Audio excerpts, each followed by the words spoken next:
ಓಂ ಶಾಂತಿ. 12/11/2024 ಪ್ರಾರ್ಥ ಮುರಳಿ ಬಾಪ್ದಾದ ಮಧುಬನ. ಮಧುರ ಮಕ್ಕಳೇ, ತಂದೆಯು ನೀವು ಮಕ್ಕಳನ್ನು ಶೃಂಗಾರ ಮಾಡಲು ಬಂದಿದ್ದಾರೆ. ಎಲ್ಲದಕ್ಕಿಂತ ಒಳ್ಳೆಯದು ಪವಿತ್ರತೆಯ ಶೃಂಗಾರವಾಗಿದೆ. ಪ್ರಶ್ನೆ: ಪೂರ್ಣ 84 ಜನ್ಮಗಳನ್ನು ತೆಗೆದುಕೊಳ್ಳುವವರ ಮುಖ್ಯ ಲಕ್ಷಣಗಳೇನು? ಉತ್ತರ: ಅವರು ತಂದೆಯ ಜೊತೆಗೆ ಶಿಕ್ಷಕ ಮತ್ತು ಸದ್ಗುರು ಮೂವರನ್ನು ನೆನಪು ಮಾಡುತ್ತಾರೆ. ತಂದೆಯ ನೆನಪು ಬಂದರೆ ಶಿಕ್ಷಕರ ಸಂಬಂಧವನ್ನು ಮರೆತು ಹೋಗುತ್ತಾರೆಂದಲ್ಲ. ಯಾವಾಗ ಸಂಬಂಧವನ್ನು ಮರೆತು ಹೋಗುತ್ತಾರೆಂದಲ್ಲ, ಯಾವಾಗ ಮೂವರನ್ನು ನೆನಪು ಮಾಡುವರೋ ಆಗಲೇ ಕೃಷ್ಣಪುರಿಯಲ್ಲಿ ಹೋಗಲು ಸಾಧ್ಯ. ಅರ್ಥಾತ್ ಆದಿಯಿಂದ ಪಾತ್ರವನ್ನಭಿನಯಿಸಲು ಸಾಧ್ಯ.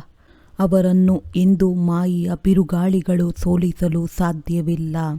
ಓಂ ಶಾಂತಿ. ತಂದೆಯು ಮೊದಲು ಮಕ್ಕಳಿಗೆ ತಿಳಿಸುತ್ತಾರೆ, ನಾವು ತಂದೆಯ ಮುಂದೆ, ಶಿಕ್ಷಕನ ಮುಂದೆ ಮತ್ತು ಸದ್ಗುರುವಿನ ಮುಂದೆ ಕುಳಿತಿದ್ದೇವೆಂದು ಮರೆಯುವುದಿಲ್ಲ ತಾನೆ. ಎಲ್ಲರೂ ನೆನಪಿನಲ್ಲಿ ಕುಳಿತಿಲ್ಲ ಎಂದು ತಂದೆ ತಿಳಿಯುವುದಿಲ್ಲ. ಆದರೂ ಸಹ ತಿಳಿಸುವುದು ತಂದೆಯ ಕರ್ತವ್ಯವಾಗಿದೆ. ಇದು ಅರ್ಥಸಹಿತ ನೆನಪು ಮಾಡುವುದಾಗಿದೆ. ನಮ್ಮ ತಂದೆಯು ಬೇಹದ್ದಿನ ತಂದೆಯೂ ಆಗಿದ್ದಾರೆ, ಶಿಕ್ಷಕನೂ ಆಗಿದ್ದಾರೆ ಮತ್ತು ಸದ್ಗುರುವೂ ಆಗಿದ್ದಾರೆ. ಮಕ್ಕಳನ್ನು ಜೊತೆ ಕರೆದುಕೊಂಡು ಹೋಗುತ್ತಾರೆ. ತಂದೆಯು ಬಂದಿರುವುದೇ ಮಕ್ಕಳ ಶೃಂಗಾರ ಮಾಡಲು, ಪವಿತ್ರತೆಯಿಂದ ಶೃಂಗಾರ ಮಾಡಲು ಬರುತ್ತಾರೆ. ಅಪಾರ ಧನವನ್ನು ಕೊಡುತ್ತಾರೆ. ಹೊಸ ಪ್ರಪಂಚಕ್ಕಾಗಿಯೇ ಧನವನ್ನು ಕೊಡುತ್ತಾರೆ. ಅಲ್ಲಿಗೆ ನೀವು ಹೋಗಬೇಕಾಗಿದೆ. ನೀವು ಮಕ್ಕಳು ನೆನಪು ಮಾಡಬೇಕಾಗಿದೆ. ಮಕ್ಕಳು ತಪ್ಪು ಮಾಡುತ್ತೀರಿ. ಏನೆಂದರೆ ತಂದೆಯನ್ನೇ ಮರೆತು ಹೋಗುತ್ತೀರಿ. ಯಾವ ಪೂರ್ಣ ಖುಷಿ ಇರಬೇಕೋ ಅದು ಕಡಿಮೆಯಾಗಿ ಬಿಡುತ್ತದೆ. ಇಂತಹ ತಂದೆಯಂತೂ ಎಂದಿಗೂ ಸಿಗುವುದಿಲ್ಲ. ನಿಮಗೆ ಗೊತ್ತಿದೆ, ಅವಶ್ಯವಾಗಿ ಆ ತಂದೆಯ ಮಕ್ಕಳಾಗಿದ್ದೇವೆ.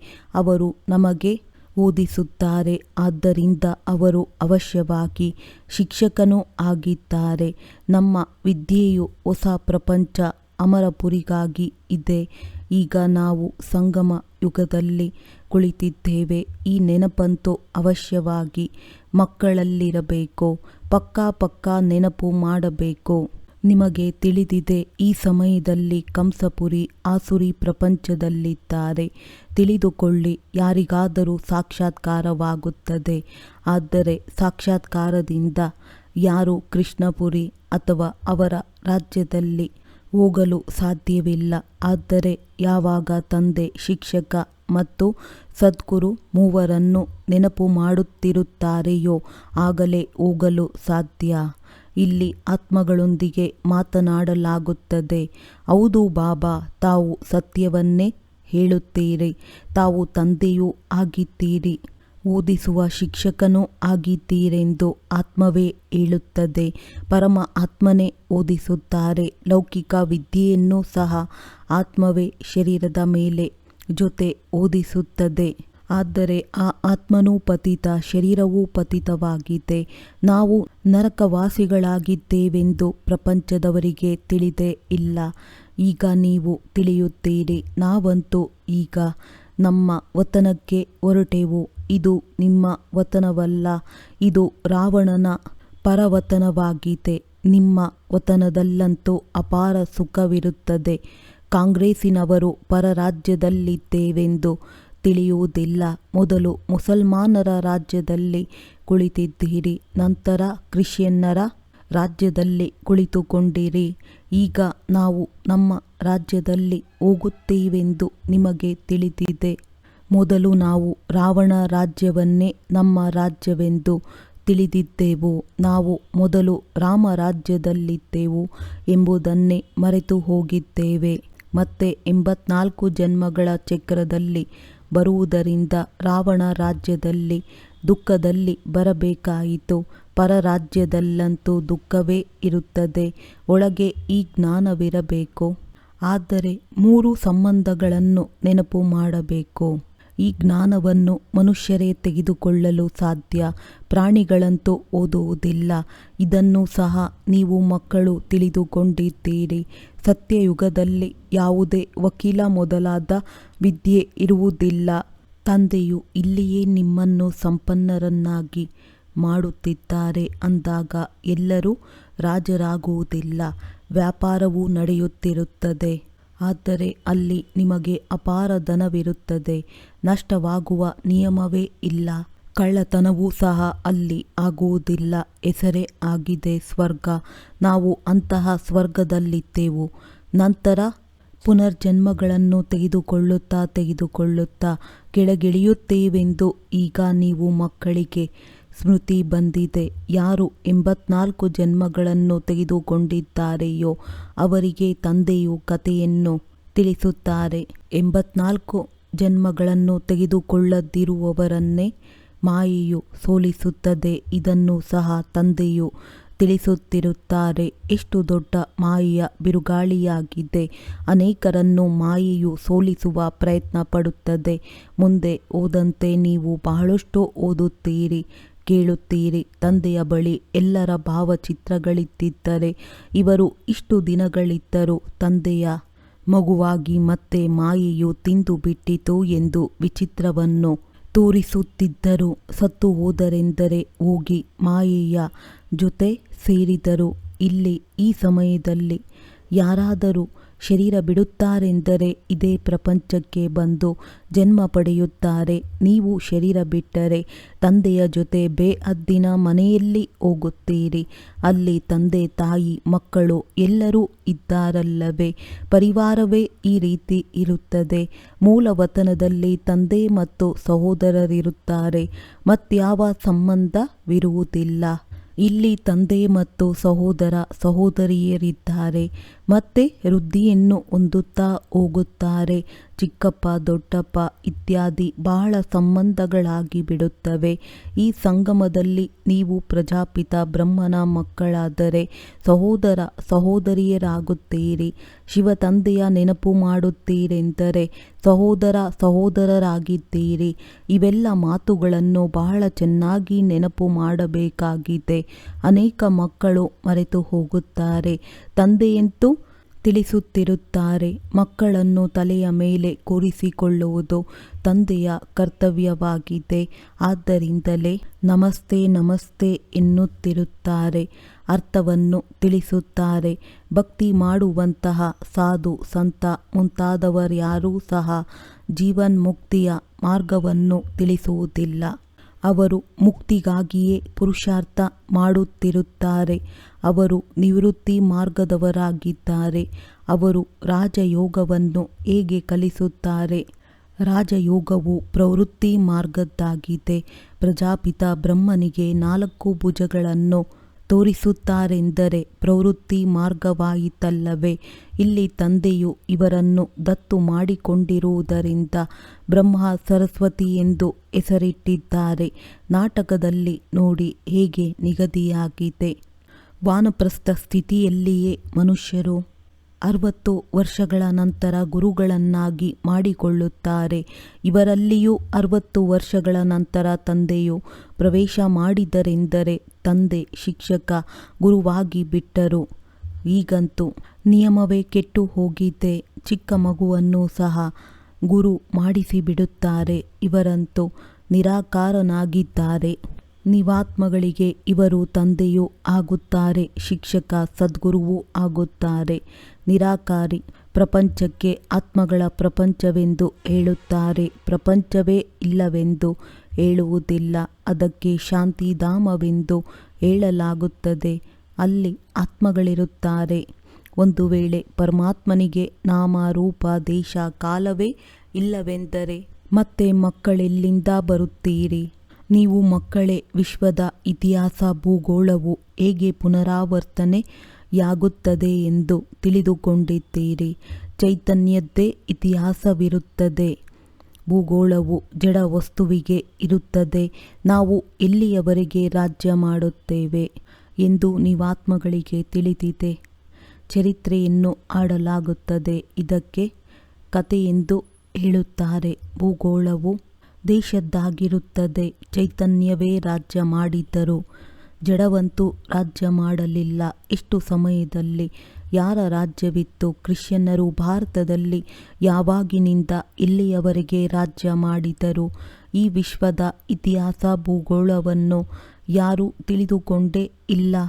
ಸತ್ಯಯುಗಕ್ಕೆ ಲಕ್ಷಾಂತರ ವರ್ಷಗಳಾಯಿತೆಂದು ಹೇಳುತ್ತಾರೆ. ಅದರಲ್ಲಿ ಯಾರು ರಾಜ್ಯ ಮಾಡಿ ಹೋದರು? ಎಷ್ಟು ಸಮಯ ರಾಜ್ಯ ಮಾಡಿದ್ದರೆಂದು ಯಾರಿಗೂ ತಿಳಿದಿಲ್ಲ. ಇದಕ್ಕೆ ಚರಿತ್ರೆ ಎಂದು ಹೇಳಲಾಗುತ್ತದೆ. ಆತ್ಮವು ಚೈತನ್ಯ, ಶರೀರವು ಜಡವಾಗಿದೆ. ಇದೇ ಆಟವೇ ಜಡ ಮತ್ತು ಚೈತನ್ಯದ್ದಾಗಿದೆ. ಮನುಷ್ಯನ ಜೀವನವೇ ಉತ್ತಮವೆಂದು ಹೇಳಲಾಗುತ್ತದೆ. ಮನುಷ್ಯರ ಜನಸಂಖ್ಯೆಯನ್ನೇ ಎಣಿಕೆ ಮಾಡಲಾಗುತ್ತದೆ. ಪ್ರಾಣಿಗಳ ಎಣಿಕೆ ಮಾಡಲು ಸಾಧ್ಯವಿಲ್ಲ. ಇಡೀ ಆಟವು ನಿಮ್ಮ ಮೇಲಿದೆ. ಚರಿತ್ರೆ ಭೂಗೋಳವನ್ನು ಸಹ ನೀವು ಕೇಳುತ್ತೀರಿ. ತಂದೆಯು ಇವರಲ್ಲಿ ಬಂದು ಎಲ್ಲ ಮಾತುಗಳನ್ನು ತಿಳಿಸುತ್ತಾರೆ. ಇದಕ್ಕೆ ಬೇಹದ್ದಿನ ಇತಿಹಾಸ ಭೂಗೋಳವೆಂದು ಹೇಳಲಾಗುತ್ತದೆ. ಈ ಜ್ಞಾನವಿಲ್ಲದಿರುವ ಕಾರಣ ನೀವು ಎಷ್ಟೊಂದು ಬುದ್ಧಿಹೀನರಾಗಿ ಬಿಟ್ಟಿದ್ದೀರಿ. ಮನುಷ್ಯರಾಗಿಯೂ ಪ್ರಪಂಚದ ಇತಿಹಾಸ ಭೂಗೋಳವನ್ನು ಅರಿತುಕೊಳ್ಳದಿದ್ದರೆ ಆ ಮನುಷ್ಯರು ಏನು ಕೆಲಸಕ್ಕೆ ಬರುತ್ತಾರೆ? ಈಗ ತಂದೆಯ ಮೂಲಕ ನೀವು ವಿಶ್ವದ ಚರಿತ್ರೆ ಭೂಗೋಳವನ್ನು ಕೇಳುತ್ತಿದ್ದೀರಿ. ಈ ವಿದ್ಯೆಯು ಎಷ್ಟು ಚೆನ್ನಾಗಿದೆ! ಯಾರು ಓದಿಸುತ್ತಾರೆ?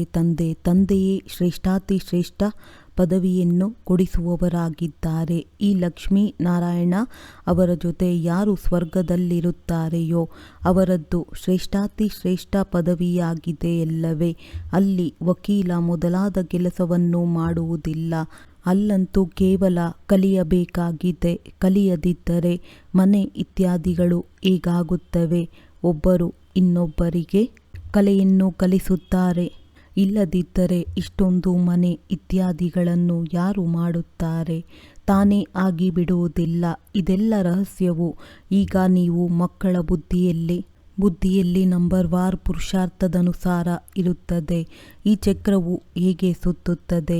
ಇಷ್ಟೊಂದು ಸಮಯ ನಾವು ರಾಜ್ಯ ಮಾಡುತ್ತಿದ್ದೆವು, ನಂತರ ರಾವಣ ರಾಜ್ಯದಲ್ಲಿ ಬರುತ್ತೇವೆ ಎಂಬುದೆಲ್ಲವೂ ನಿಮಗೆ ತಿಳಿದಿದೆ.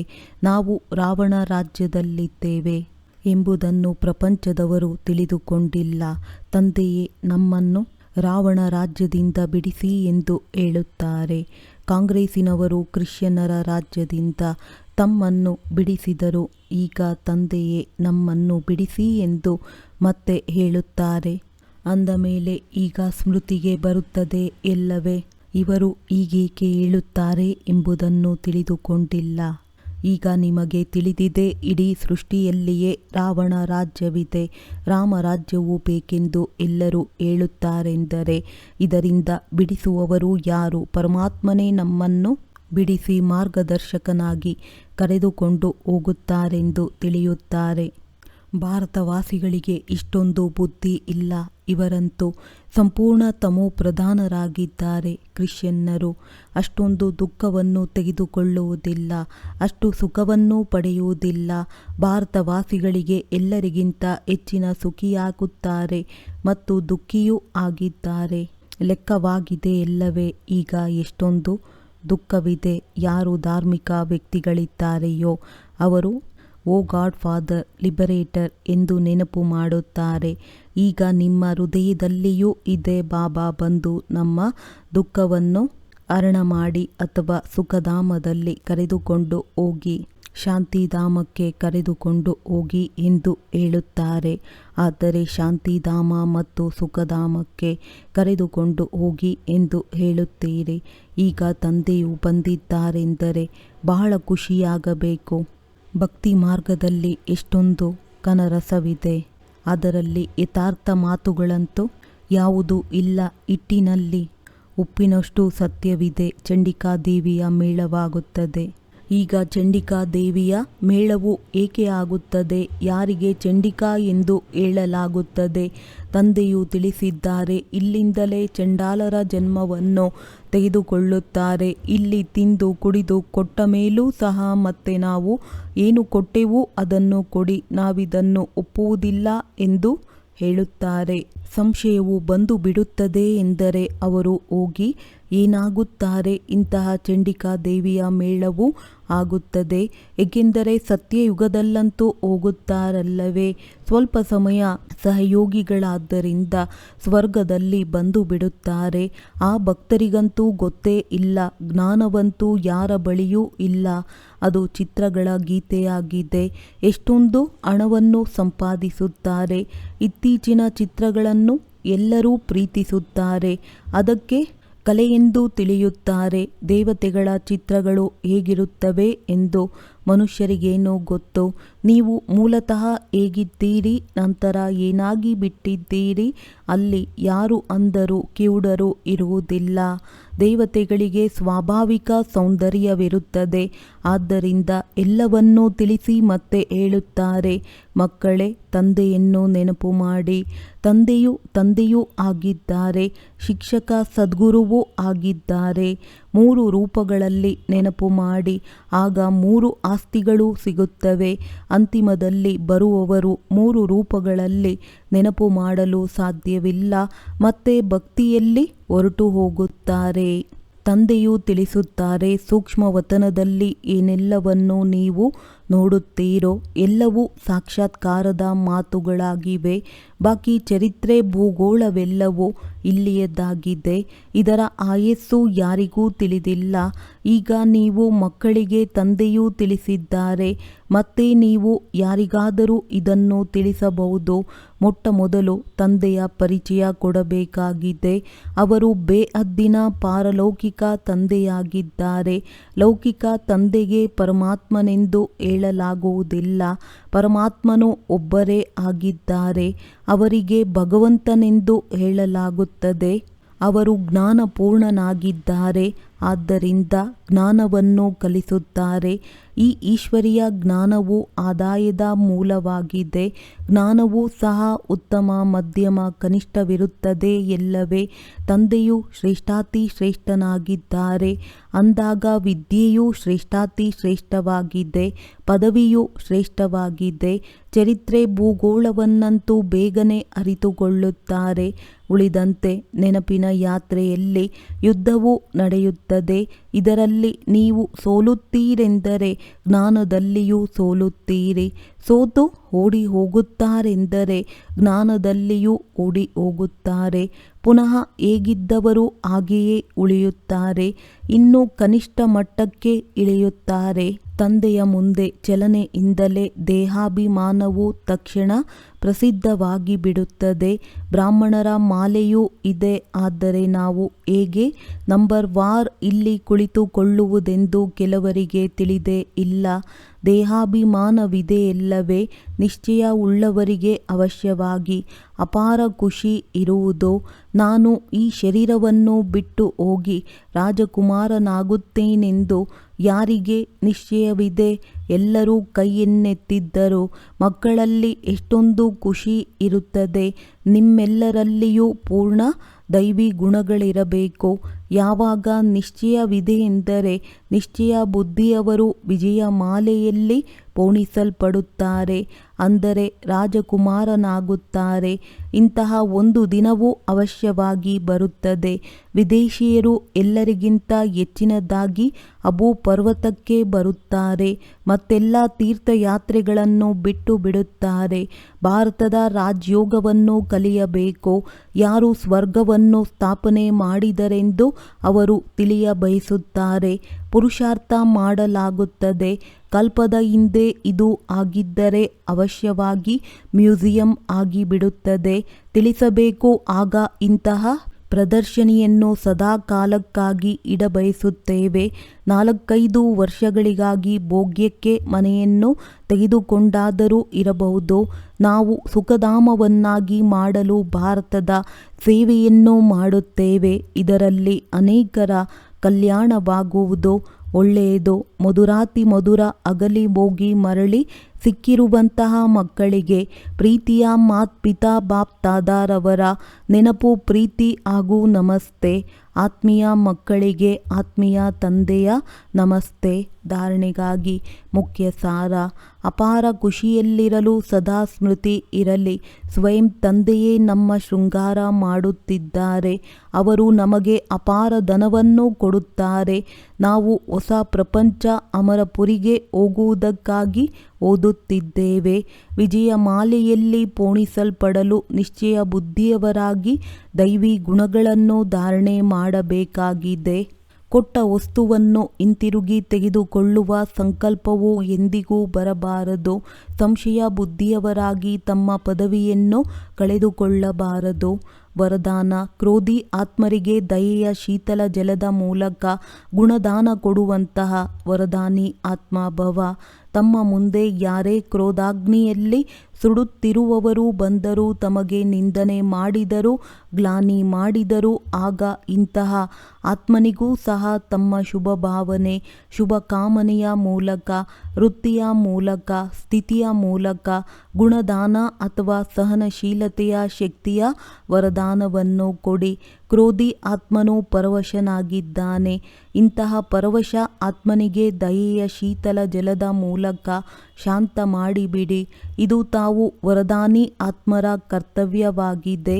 ಚೈತನ್ಯದಲ್ಲಿ ಯಾವಾಗ ತಮ್ಮಲ್ಲಿ ಇಂತಹ ಸಂಸ್ಕಾರವು ತುಂಬಿರುತ್ತದೆ, ಆಗಲೇ ಜಡಚಿತ್ರಗಳ ಮೂಲಕ ಭಕ್ತರಿಗೆ ವರದಾನವು ಸಿಗುತ್ತದೆ. ಸ್ಲೋಗನ್: ನೆನಪಿನ ಮೂಲಕ ಸರ್ವಶಕ್ತಿಗಳ ಖಜಾನೆಯನ್ನು ಅನುಭವ ಮಾಡುವವರೇ ಶಕ್ತಿ ಸಂಪನ್ನರಾಗುತ್ತಾರೆ. ಒಳ್ಳೆಯದು. ಓಂ ಶಾಂತಿ.